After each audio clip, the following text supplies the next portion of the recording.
ठीक है बेटा, हम लोग आज पढ़ेंगे पर्यावरण। हमारे क्लास में कुल कितनी किताबें हैं?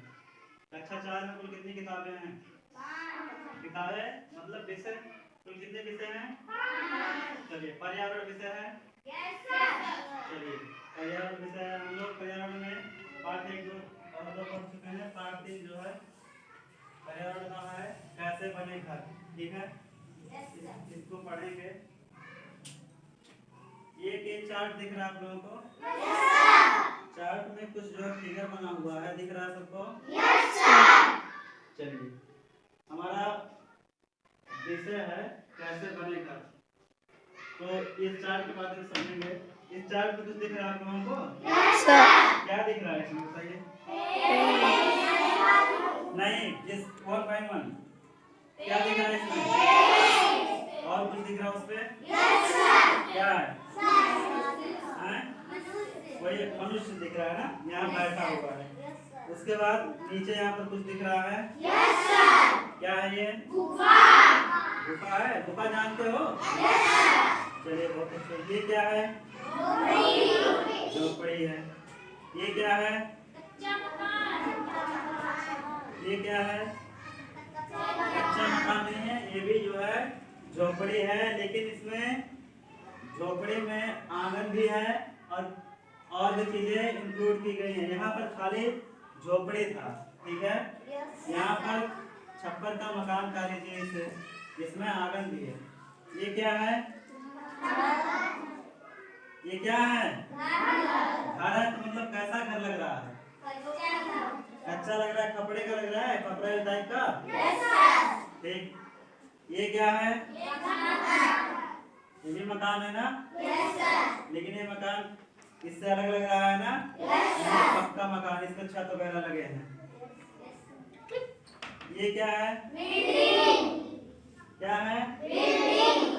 बिल्डिंग है, यानी इसमें एक से अधिक छत होंगे। बहुमंजिला है, यानी इसमें बहुत सारे मंजिले हैं। ठीक है। एक से अधिक फ्लोर है। यहाँ पर 2 फ्लोर था, यहाँ पर सिंगल था और यहाँ पर बहुत सारे फ्लोर है। तो चलिए, कैसे बनेगा हम लोग ये जानेंगे, ये हमारा विषय है। तो बेटा देखो, एक टाइम था जब आदमी जंगल में रहता था, फल फूल खाता था, जानवरों को मार कर भी खा लेता था, शिकार करता था, और जो मर जाते थे जानवर, उनके खाल को निकाल कर वो पहन लेता था। ऐसे टाइम में जो मानव थे उन्हें क्या कहा जाता है? आदि मानव। आदि मानव।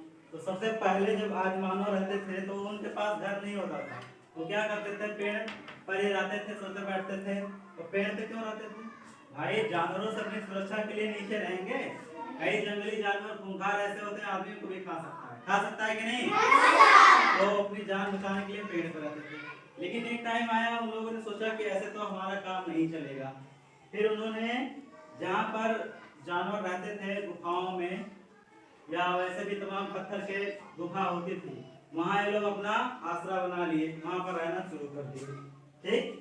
फिर धीरे धीरे, क्योंकि उनका अस्थायी घर नहीं था, वो लोग यहाँ से वहाँ, वहाँ से यहाँ चले जाते थे, जाया करते थे जहाँ पर भोजन। अब जैसे मान लीजिए आप किसी जगह पर हो, जंगल में हो या कहीं भी हो, वहाँ के सारे फल खा लो, वहाँ के सारे जानवर को मार के खा ले आदमी, तो वहाँ पर वो चीज़ का संसाधन खत्म हो जाएगा कि नहीं खत्म हो जाएगा? तो फिर आपको दूसरी जगह ढूंढना पड़ेगा। तो इसके बाद ये लोग जो है छप्पर या झोपड़ी बनाकर रहने लगे, ठीक है, घास फूस की सहायता से। इसके बाद इनको लगा कि नहीं, एक ही कमरा है, एक घुसते हैं डायरेक्ट रहते हैं, तो इन लोगों को लगा कि आंगन भी होना चाहिए। तो यहाँ पर उसमें थोड़ा सा परिवर्तन किए, आंगन वगन ही बनाने लगे उसी झोपड़ी में।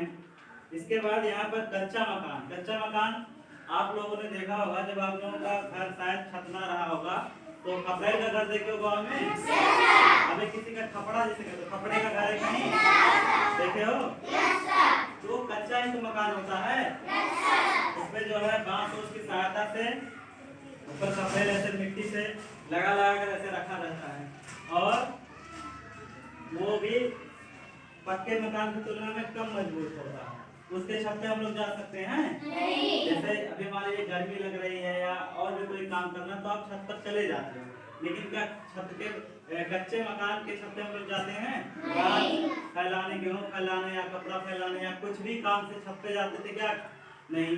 तो धीरे धीरे क्या हुआ, पक्के मकान जिसकी छत होती है, जिसमें सीमेंट, बालू, मोरंग, मिट्टी, सरिया, ये सारी चीजें मिल करके बनी हुई है। आप लोगों का मकान कैसा है? कच्चा मकान है कि पक्का मकान है? पक्का मकान है। और छत को हम लोग पक्का भी कहते हैं कि जाने अपने पक्के पे, जाने अपने छत पर। तो यहाँ पर पक्का मकान एक मंजिला भी हो सकता है, कुछ लोग आवश्यकता अनुसार 2 मंजिला भी बनवा लेते हैं। दो जिसे कहते हैं 2 माले का घर, 1 माले का घर, ठीक है।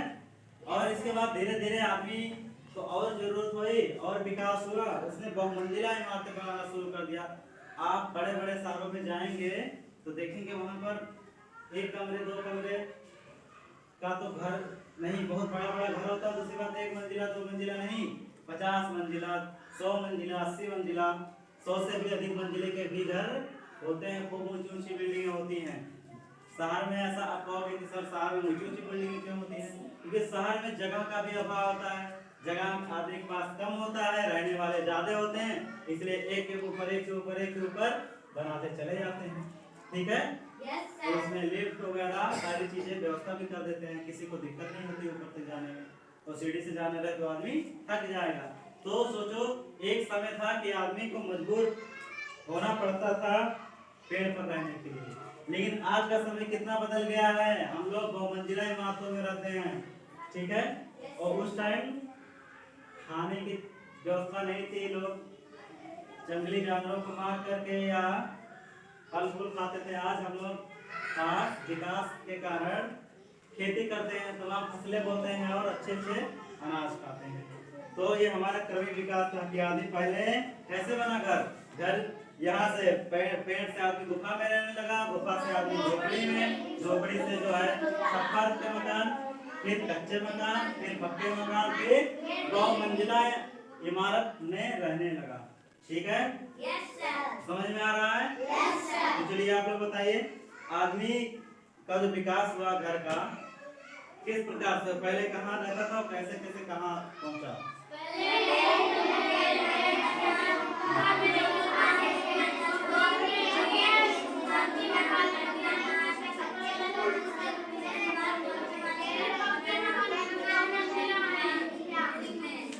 सबके समझ में आया?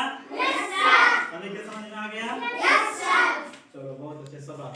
चलिए बेटा, इसी पाठ के अंतर्गत हम लोग एक चीज और सीखेंगे कि जैसे अगर हम लोग घर में रहते हैं तो घर में रहते हैं तो तमाम सारी चीजें प्रयोग करते हैं, और चीजें जब प्रयोग करते हैं तो क्या होता है, कचरा भी होता है, ठीक है।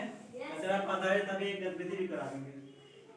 तो कचरा जो है, हम कचरे को कहाँ रखें, ठीक है, जिससे अगर हम कचरे को अपने घर के सामने रखेंगे फिर उड़कर किसी माध्यम से फिर से करना है, उसके लिए कुछ व्यवस्थाएं हैं। ये दिख रहा है आप लोगों को? क्या है ये? कूड़ादान या डस्टबिन। अपने स्कूल में डस्टबिन है? इस तरह का 2 है कि नहीं है? चलिए इसके बारे में समझते। देखो, डस्ट मतलब होता है धूल, डस्ट मतलब धूल यानी कचरा, ठीक है। डस्ट मतलब होता है धूल, लेकिन यहाँ तात्पर्य कचरे से लेंगे। और कचरा भी 2 तरह का होता है, और बिन मतलब कोई पात्र जहाँ पर जिसमें रखा जाता है। तो डस्टबिन कूड़ा, डस्ट मतलब कूड़ा, बिन मतलब कोई पात्र, यानी दान का मतलब पैसा दान वाला दान नहीं है, यहाँ किसी बर्तन से या किसी पात्र से, तो कूड़ा दान, ठीक है। डस्टबिन कूड़ा दान। अब यहाँ पर बेटा आप लोगों को दिख रहा होगा डस्टबिन जो है ये बनाया है इमरान ने। तो ये बताओ बेटा इमरान, तुम अपने मन से इस डस्टबिन को हरा किए हो, इसको नीला किए हो, या ऐसा किताब से देख करके बनाए हो और उसमें ऐसा था तब किए हो? कि ऐसे कोई भी कलर हम लोग डस्टबिन बना सकते हैं? नहीं। क्या हम इस डस्टबिन को लाल कर दें? डस्टबिन का एक कलर जो है किसी कारण तय किया गया, उसके पीछे रीजन भी है कि नहीं है? हमें अपने घर के कूड़े कचरे को डस्टबिन में डालना चाहिए, और कूड़ा कचरा भी चाहे तो चाहे या नहीं डाल देना चाहिए। उसके लिए निर्धारित किए गए हैं 2 डस्टबिन, उसके लिए 2 कलर भी हैं। ये कौन से कलर का डस्टबिन है? ये कौन से कलर का डस्टबिन है? नीला। बहुत अच्छे। सबको लग रहा है ना, नीला हरा दिख रहा है ना? तुम क्या बोल रहे हो एक दूसरे का? ठीक, नीला और हरा दिख रहा है। देखो कचरा दो प्रकार का होता है, हमारे घरों से जो भी निकलता है कचरे दो प्रकार के, एक होता है गीला, गीला कचरा कौन कौन सा होता है? देखिए जैसे खाना खाया हम लोग, जूठ छूट गया या खाना बचा खाने के बाद थाली में, उसको हम, वो हमारा गीला कचरा है, ठीक है? गीला कचरा। और गीले कचरे में क्या क्या आएगा? साग सब्जियां, ठीक? जैसे मान लीजिए सब्जी ले आए बनाने के लिए, पत्ता काट के फेंक दिए, सब्जी बना लिए, तो वो भी हमारा गीला कचरा हो गया।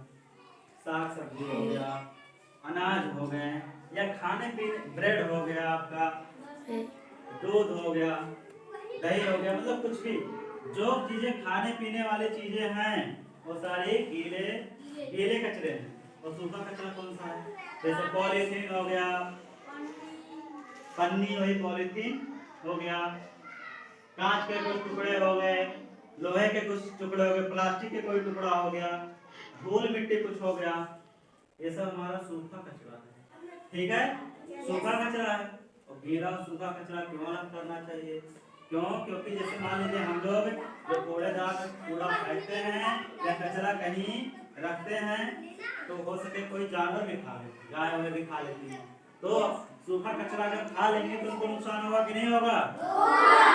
गीला कचरा खाने से नहीं नुकसान होगा, जूठे तो खा लेते कुत्ते, सारे लोग दे देते हैं, लेकिन क्या कुत्ते को हम कांच खिला दें या गाय को कांच खिला दें, पॉलीथीन खिला दें, तो उसके लिए हानिकारक है कि नहीं हानिकारक है? इसलिए हमको गीला कचरा और सूखा कचरा अलग अलग करना चाहिए। समझ में आ रहा है? तो बताओ, यहाँ पर देखो सिंबल भी बना है, गीला कचरा। अच्छा हाँ, गीला जो कचरा होता है वो सड़ने वाला होता है, वो सड़ भी जाएगा। अगर मान लीजिए कोई खाया नहीं, उसको फेंक दोगे तो कुछ दिन के बाद मिट्टी में मिलकर सड़ जाएगा, खत्म हो जाएगा। लेकिन सूखा कचरा, कांच का टुकड़ा मान लीजिए आप यहीं पर फेंक दो इसे क्लास में, ठीक है?